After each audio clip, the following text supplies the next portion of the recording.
Welcome back to the Aerospace Executive Podcast. I'm Craig Picken. Hey, today I've got Tyler Rugway with me. Tyler is a writer and editor for the warzone.com. He's somebody I met about a year ago, maybe a little bit more, and he writes some of the most fascinating articles I've ever read on aerospace and defense issues.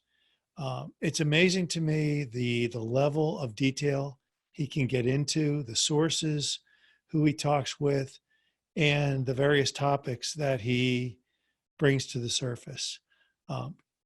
Can't be more thrilled to have him on board. I think you're going to find this to be a great conversation, great podcast, and you can always look him up on thewarzone.com. What are two or three hot topics right now that, what's driving the world in aerospace and defense? Is it UAV, UAS? Is it F-35? What do you think? What are you thinking out there? Yeah, I mean, right now, really the top topics that we're looking at on a daily basis is the counter UAS world, the Saudi attack on their oil infrastructure was a real eye-opener for a lot of people, and also very confusing for just regular people to see how that could happen. Something oftentimes compared to something out of science fiction or a dystopian movie. So it's definitely one of them. Another one is obviously the fighter procurement is always very hot, and what's going to be happening in the near term with programs like F-15X and F-35, and then you also have in the long term, which is like, is the Air Force even going to be buying a fighter in the future, something new that we don't already see a new rendition of. So a lot of speculation there, and a lot of kind of cryptic talk coming from the Air Force on that. And beyond that, every day is different, right? So anything can pop up at any given time. But those two are really the two that have been kind of obviously the most interesting as of late. Also, what's coming out of China. Every day China's almost something new, something concerning as far as their military capabilities and especially the production capacity. So there's also a lot of interest on that right now. So I read your stuff every day. I mean, and I'm always fascinated. And for everybody listening, I mean, it is really amazing to me how deep you're able to get into national security issues.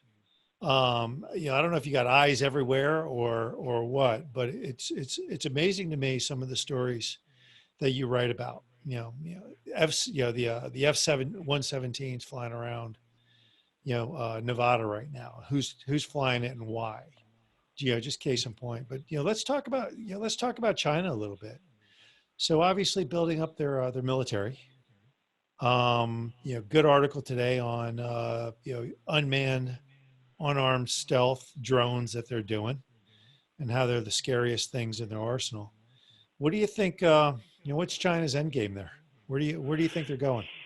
Well, I think it's kind of like asking the U.S. what its primary interests are, and it's never one thing. And a lot of times people want to put China into this monolithic category, like it's about Taiwan, it's about South China Sea, it's about expanding well abroad, right? And really, they have multiple prongs of their foreign policy that is manifesting itself clearly, somewhat clearly at least, in its military capabilities. And this is something that goes back to when I started writing, is like, if you really want to know what a country, its biggest fears are and its biggest aspirations are, you can do all the profiling you want on its world leaders. You can look at all the geopolitical, ins and outs, but really take a good look at where they're putting their hard currency, their hard money in military capabilities. It's really expensive to build this stuff. So the idea that maybe their most telling card shows up actually in the gear they're buying. And one of the biggest things that we're seeing out of China, well, there's probably two major ones, is that their shipbuilding is just amazing. Their ability to produce not lower-end surface combatants, but high-end surface combatants, large destroyers, and now carriers or amphibious assault ships is eye-watering. Just recently, just today, had been yesterday in China, they floated out their first full-on amphibious assault ship, something that is almost closely equivalent to our WASP class.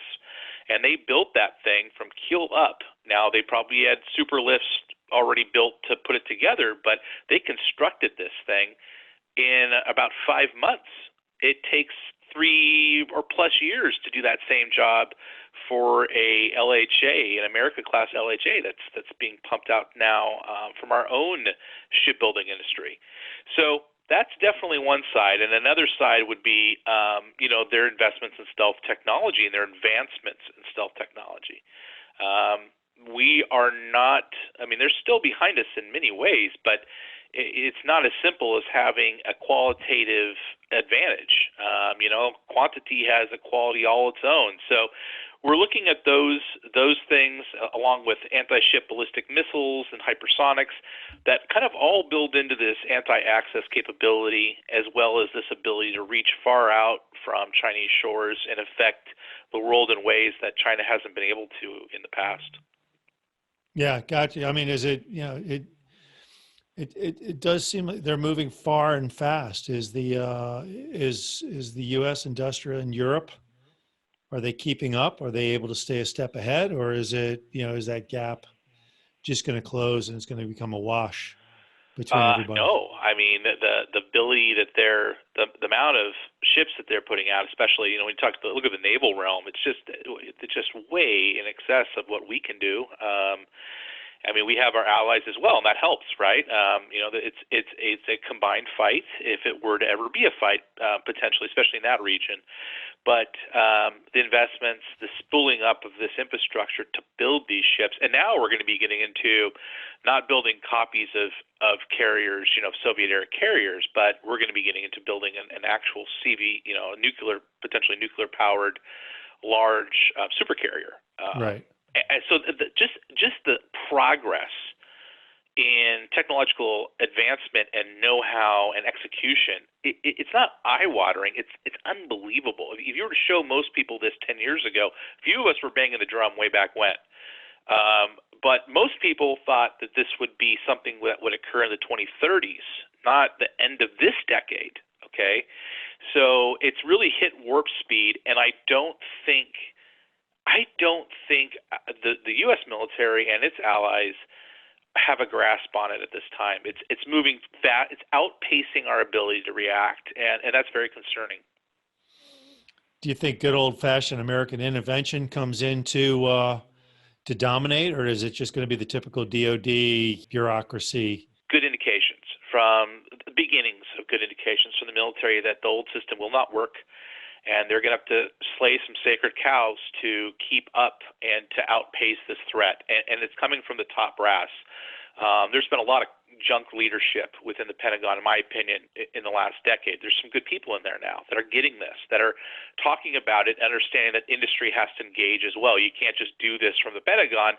You have to get industry to buy into changing their model, right? Their profit model and their whole business model. And so I think it's changing. I think it is. And yes, innovation is key, but you got to remember, China is so focused on looking for every Achilles heel that we have and then exploiting the hell out of it as fast as they can through military capabilities. So not just, speeding up procurement of different weapon systems and all that is good, but also really trying to close those gaps as fast as we can, so that way we're not set to lose a fight today just so we can win a fight tomorrow.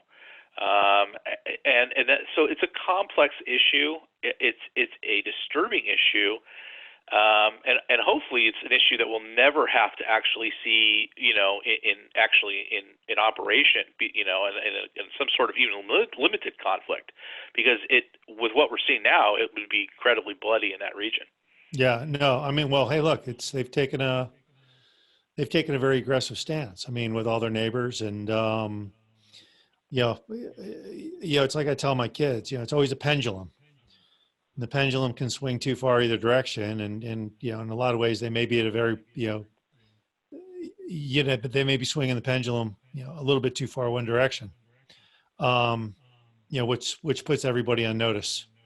and gets them searching for, other options.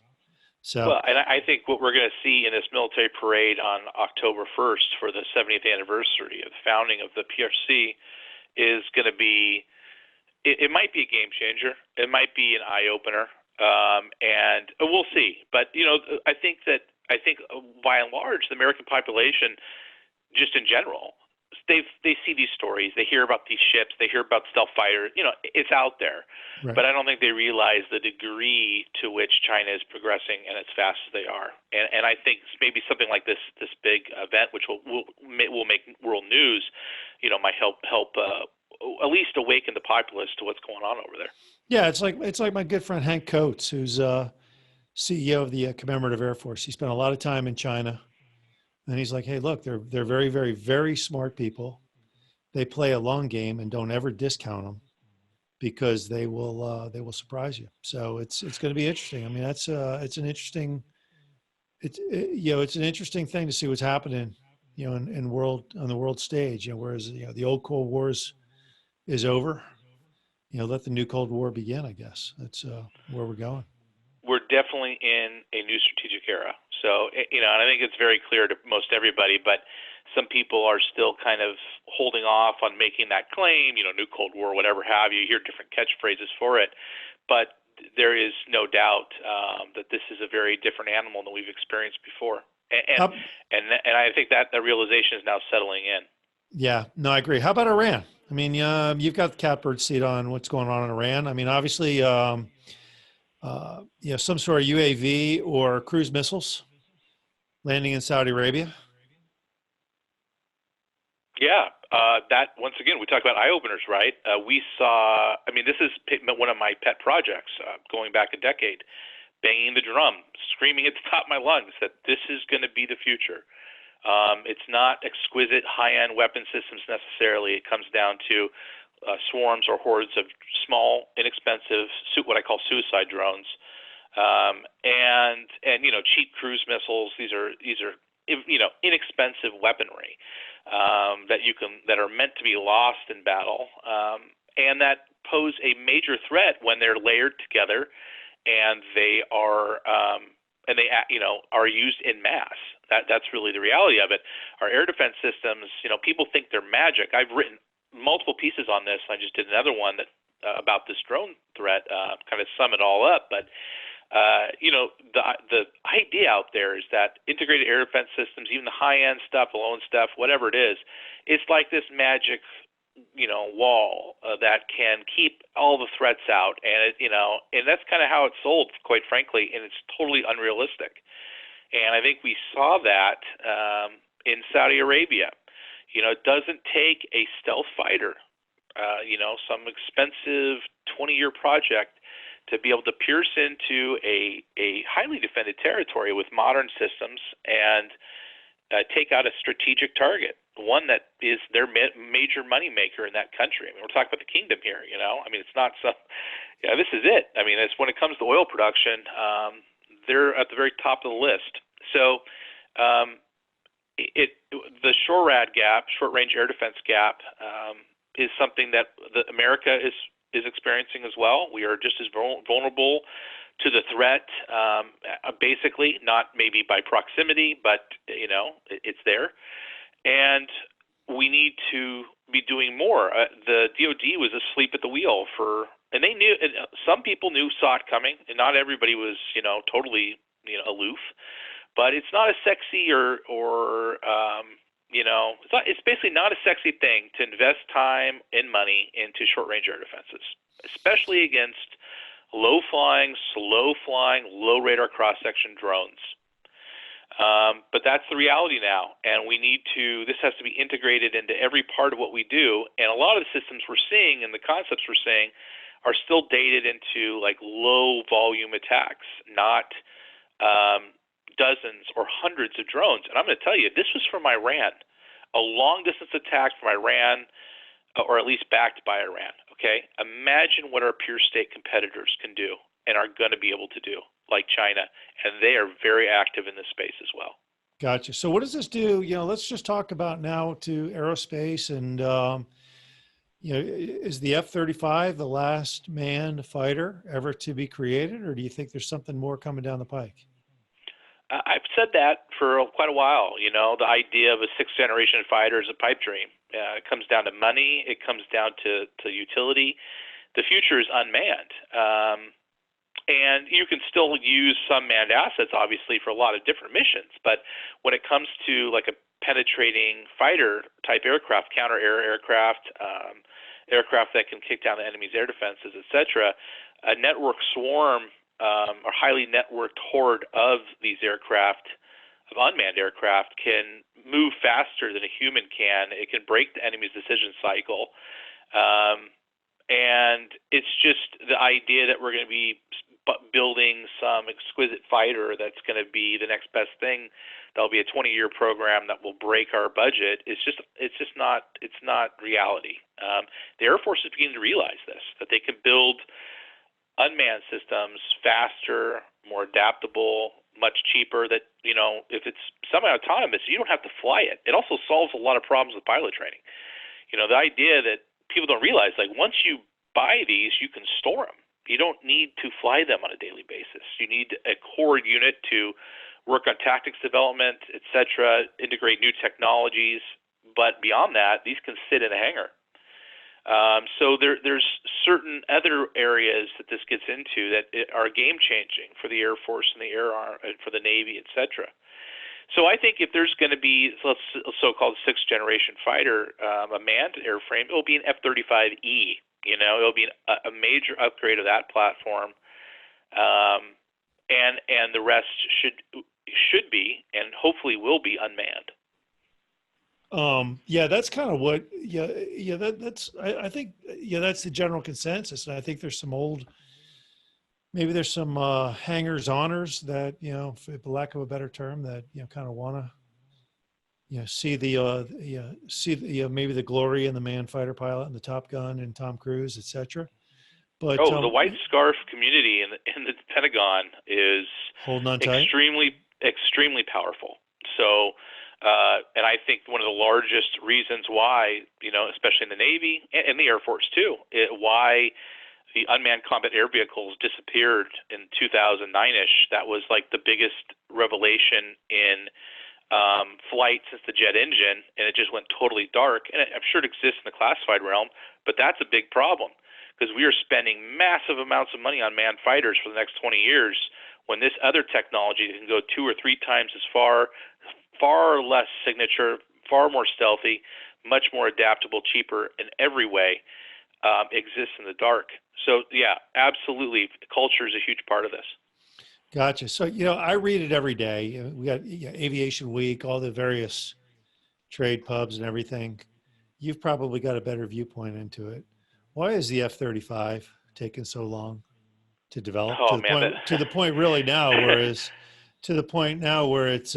really, it's almost obsolete before it's even, in service? I mean, we could spend 3 hours on that. I think I have probably 1,000 articles on the F-35, good and bad, both. There's some really good things about that system. There's some really not so good things about it.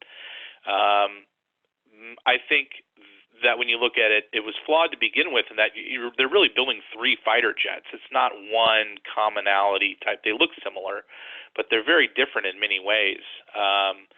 And, the STOVL, the short takeoff and vertical landing requirement, just drastically changed the airframe of that aircraft. You had to accommodate this very unique niche capability, and the A and C models will pay for that every day in terms of performance for their entire lives. At the same time, the F-35B, the STOVL version that the Marine Corps is buying, that's a big force multiplier for our expeditionary forces. You have now on amphibious assault ships the ability to use a weapon for first day of war that can get into enemy air defense networks, etc., for the time being at least. In the past, that wasn't the way it was. You had the AV-8B Harrier. It was not a high-end asset. So there's a good and bad there, but when you fast forward through it, that combined with the idea of concurrency of building airframes while you're still trying to figure out what the heck is going on and testing, the airframe to see if it works, were the biggest blunders. And the Air Force has admitted this. I mean, this used to be guys like me got slammed for bringing it up. Now this is common knowledge. There's not going to be another F-35 program. That's why the Air Force, the top rungs, are saying they're going to do the exact opposite and try to develop a fighter in 5 years. Is what we were talking about, and which will probably be unmanned systems and low quantities and evolutionary designed concepts. Not these, 30-year programs that end up costing huge amounts of money. And, the reality is, at the end of the day, is that here's where I'm at with it. Instead of going through the past, let's look forward. The F-35 has to work. We've bet so much on that airframe. So I'm a critic of the program, but at the same time, I'm here to say we need to spend whatever it takes, and that's a crazy thing to say, but it's true, to make sure that those airplanes are, A, capable, survivable for the time being, as long as we can make them to be, and that they're actually flyable. Because if you have a fleet of these things and they're 40% of the time they're mission capable and 60% of the time they're not, we're in big trouble. Yeah. So that's kind of where it's at. There's no turning back. We need to make the best of it, and that means funding it to its maximum degree so that way we can actually realize the benefits of it. And that includes a lot of spare parts because they break a lot. Okay? Yeah, no doubt. So let's shift that one more. Let's take that to a different level. You've got all sorts of defense consolidation going on. Look, I understand, the drivers behind it, but I'm not a big believer in bigger is better. Take Boeing. I think Boeing's got so much going on, with Boeing Global Services, and then the military side of the house, and then MAX and 777X, their service and support group, their satellite division. I think they got so much going on, they're starting to lose focus. Any opinion there? Yeah, I mean, Boeing is they're manifesting issues in very big ways and headline-making ways, right? So all the focus is on them. There's been some real problems there. I mean, not just with MAX. Obviously, look at KC-46. I mean, maybe that's out of all the programs out there, maybe that's the most bewildering. And yes, the Air Force basically built a Franken airplane with different parts of different, variants to build that 767 when they could have just used the 767 that was already being built. Okay, right. That's understandable that there might be integration issues there.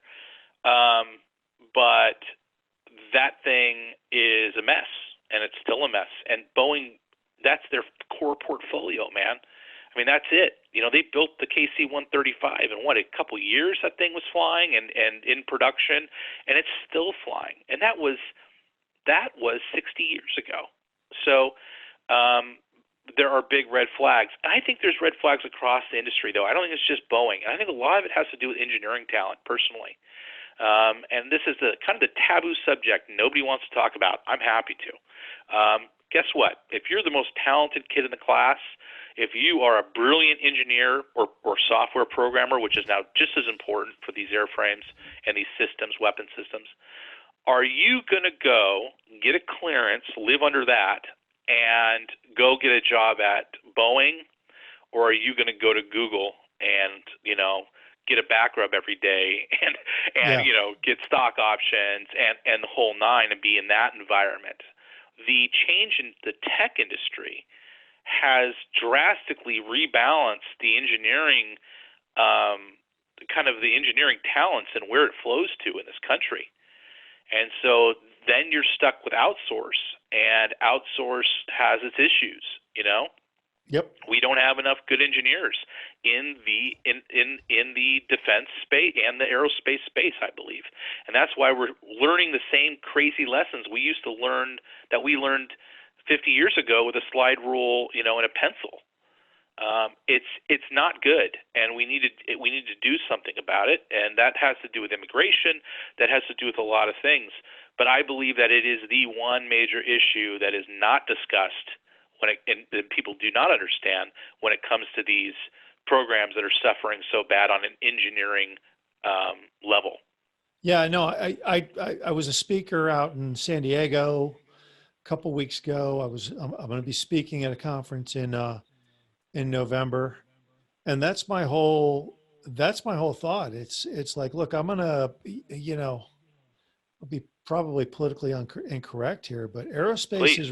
aerospace is run by a bunch of middle-aged conservative white guys who are boring, and the industry is getting boring, and it shouldn't be getting boring because it's as technologically as far, whatever Google's doing can be done at Raytheon or Boeing or Northrop Grumman, et cetera. There's so much opportunity regarding AI, advanced aerodynamics, new jet engine platforms.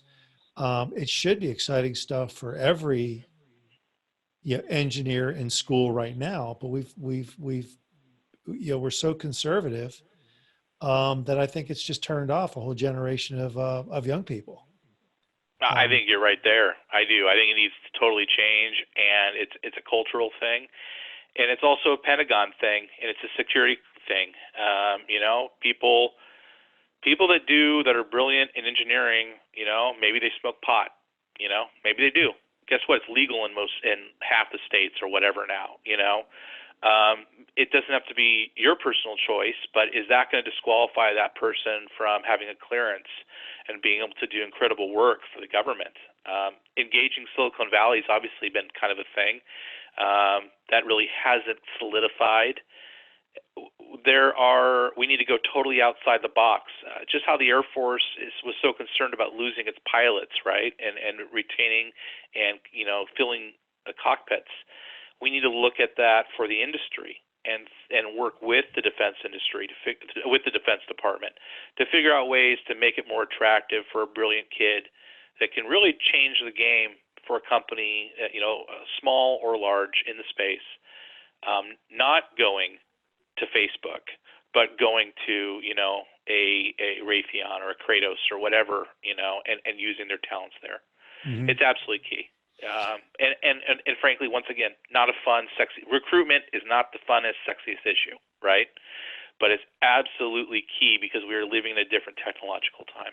Yeah, but I think what is a fun, sexy, cool issue is you look at any CEO and you say this is all a part of building and growing a business. You always wanted to be a CEO because you thought it'd be cool and fun and exciting. And this could be, you're thinking about your company 10 years from now, or 20 years from now, and strategically building it to that is fun and exciting. It is, but it takes a lot of courage to break the model like this with such a conservative culture. It just is. I'm with you 100%. We need an innovator to really make this the issue, right? I haven't seen it yet, so hopefully it changes.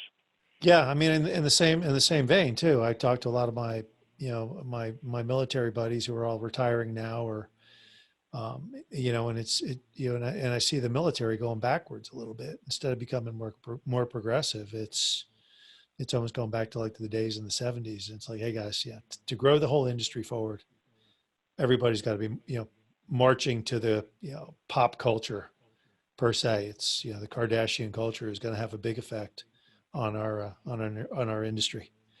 It is, but right now it's to like, oh, let's hire some young cool kids to do an Instagram account.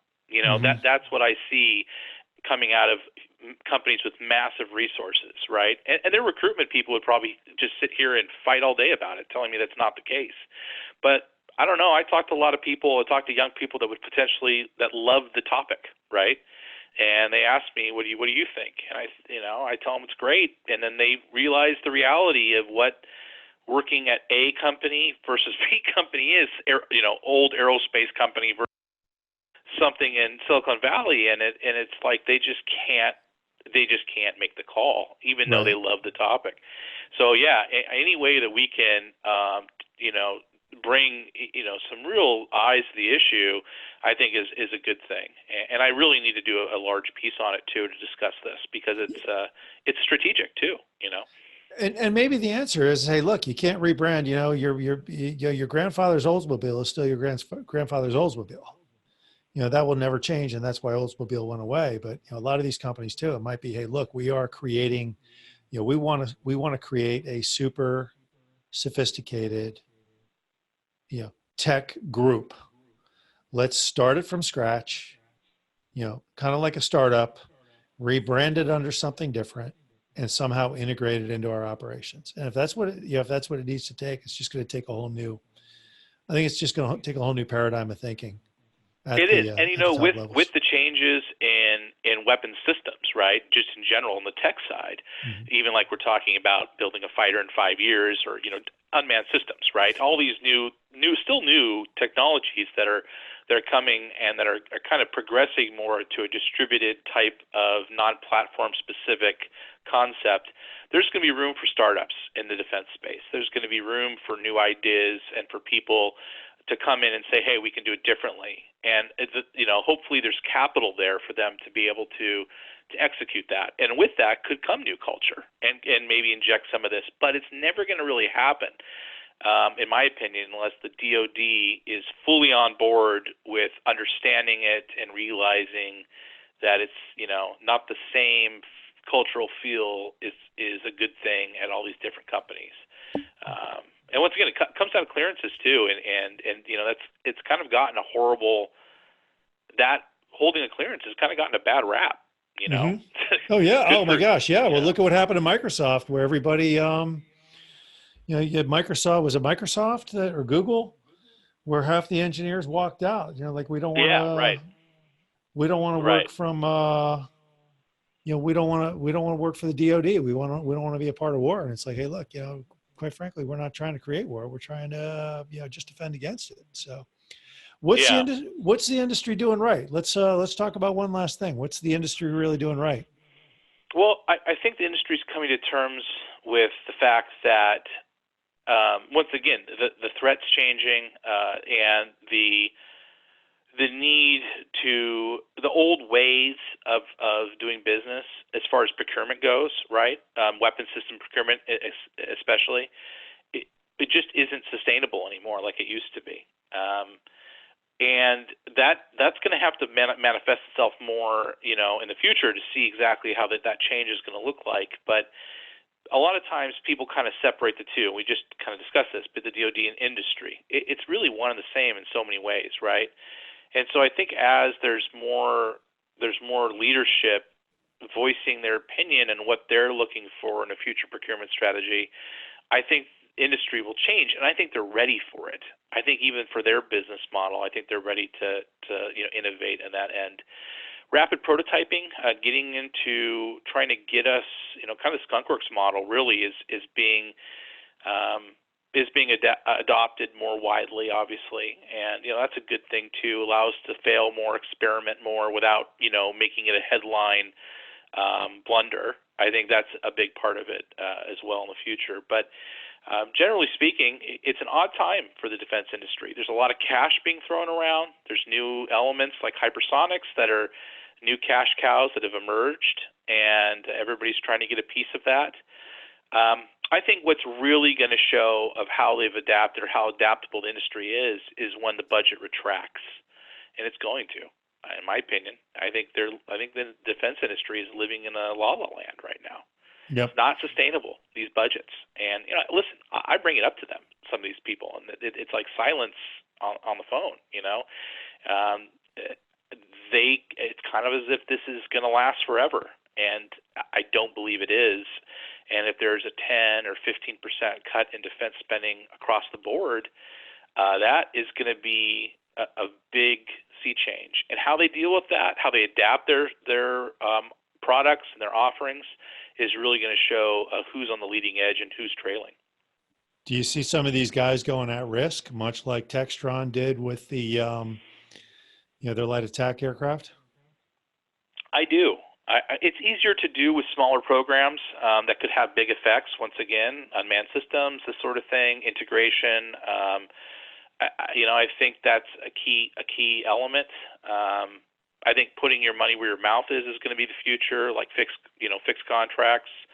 We're already seeing what Boeing has done with that to basically buy, to buy market share that it needed, and he's got to pay the bill on that in the future. It has the defense side has got three major programs that it supposedly bid very aggressively, and it's going to have to actually produce and still somehow stay afloat. And part of that, though, is putting in their own money in these things and saying, hey, here's what we have. If you're interested, let's do something with it further. So yeah, there's going to be a much higher risk element going forward. I think that the appetite for these just big gold-plated, hey, we're in it together, government and industry programs that can just run amok on their budget is kind of coming to an end. Yeah, the new Ford carrier and the debacle that's become the KC-46 and that debacle. And KC-46, that's a fixed price deal. There's some things that have been kind of under the, that have gone under the bridge now to redevelop, like the boom. I believe the Air Force is paying for to get that thing fixed. But generally speaking, Boeing is eating it on that program. Mm-hmm. They had a fixed price deal, so yeah, it's not pretty. And that's for the tanker side. That's a 767 that they've built for years. But imagine if that were to happen with TX, which is now the T7, the new jet trainer on the defense side. If all of a sudden that program inverted and went upside down budget-wise, and they have to produce X amount of fighters, it can be a hard nut to swallow, man. We'll see what happens. It's an aggressive strategy for Boeing on the defense side. But like I say, a lot of these programs are going to be coming to maturity for delivery in like the mid-2020s, Mm-hmm. And what is that? If that is healthy, it's going to be a huge win for them. If it isn't, it could be disaster. So we'll see. I mean, I wish them the best. I think all these companies have done great things for the United States. Oh, yeah. And you can pick on them all day long, but there's also some of them are kind of they're treasures, national treasures. So you want them to succeed, but some of the as the bidding wars get tighter and there's less of these big programs to own that can pay for decades, I don't know if the business model is going to actually be harmful for these companies or beneficial. Yeah, no, look, when I look at a Lockheed Martin or I look at a Northrop Grumman or I look at a Boeing, the people that I talk inside those companies, they're all brilliant. I mean, they're really, really smart people. And there's a lot of dynamics. And that's the one thing that, as an outsider looking in, you got to remember there's a lot of dynamics that they got a very fickle and capricious, Congress who allocates money. You've got a DOD that, changes its mind with every new program manager who wants to put his or her stamp on it. All right. 100%. There's, it's not an easy environment to operate in. And, the people who can do it well, look, they're truly, they're smart, they're brilliant people. And the technology that's come out of them is nothing short of incredible and continues to be. So. Oh yeah. And I mean, I literally put this in writing, don't hate the player, hate the game. Right. These companies are working within a system that has been built by our representatives, and listen, change has to come at the top. So yeah, and that's the hard part is that being critical is one thing, and like even on the engineering talent, I mean, that's not to say they need to recruit young people. That's not to say there's not some of the most brilliant people in the world working in these areas. It's just not enough potentially to sustain the future. But yeah, I think the real challenge, the real kind of acid test is going to be when the budget retracts, and it could be as soon as a couple years here that we could see a major sea change.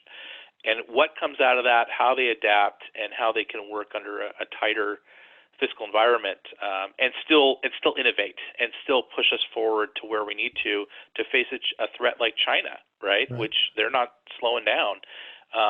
We'll see what happens, but it's going to be, I believe, a wild ride. Yeah, no, I got you. So, so how did you get into the drive.com? It's a great, I mean, it is a fantastic website. How did you get into defense reporting and the ability to deep dive on all of this? It's a weird it's a very strange story. I have in my family, I mean, there's people that served in the periphery, but like my direct family, nobody was in the military. Nobody's in the defense industry. I grew up with an obsession with aerospace technology and military technology. And when I say that, it's not like when I was 18, I got into airplanes or something. It was like when I was a little tiny kid. And so the learning for me on this and the curiosity level has never ceased. It's only increased as I've, gone through my teens into into adulthood and college, etc.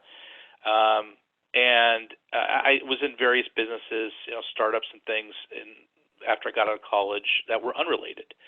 And eventually, I was told by multiple people that were kind of around me in this, that, had a similar interest. It's like, hey, you have opinions on this stuff and you seem to kind of be able to connect the dots differently than other people. You should just write about it, on a blog. And I did it. I started a blog a decade ago, and it was just a personal take on all this. And it was kind of a different angle in that I tried to take strategy, technology, and mix it with foreign policy and what's going on in the world, so people could get an idea of not just a deep dive of what the tech actually is or does, but also of how it actually impacts a larger geopolitical scenario or a larger strategy overall. And it was successful, and we were able to do things that, once again, kind of breaking the old school conservative defense reporting model that others couldn't do. And we have fun too. I mean, the site changes on a daily basis. Sometimes it's those very serious topics. Sometimes it's opinionated, and sometimes we talk about something funny, and we have a good time. But basically, I did that blog. It got picked up by Gawker Media, which is now Go Media, of all people, very liberal outlet, but they love the idea of potentially doing something like this. And it was like one of their most successful sub-sites they ever created. And then Time Inc. came to me. That's now owned by Meredith. And they said, we want to do something similar, we'll give you some more resources, et cetera. And that's kind of where I've been at now. It's connected to a transportational vertical called The Drive. But the best way to get to us is thewarzone.com. And it's just basically all our stuff there that's connected to the site, but you can go right direct to our page. And that's it. So we are a very different model. We're a small group. We're very agile, and we try to get on these topics and let people walk away not just with kind of the basic journalistic who, what, when, where, why, but with kind of a deep expert level and a conceptual understanding of what this stuff really is and what it actually means and why it's important.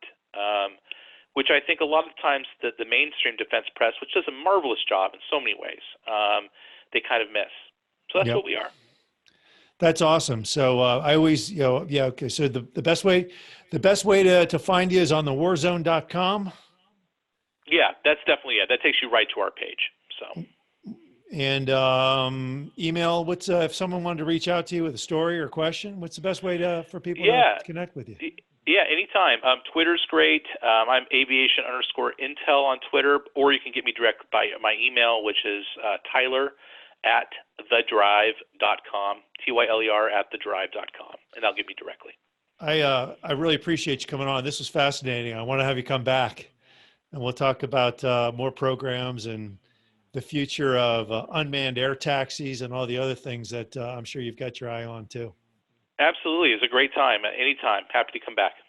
Thanks, Tyler.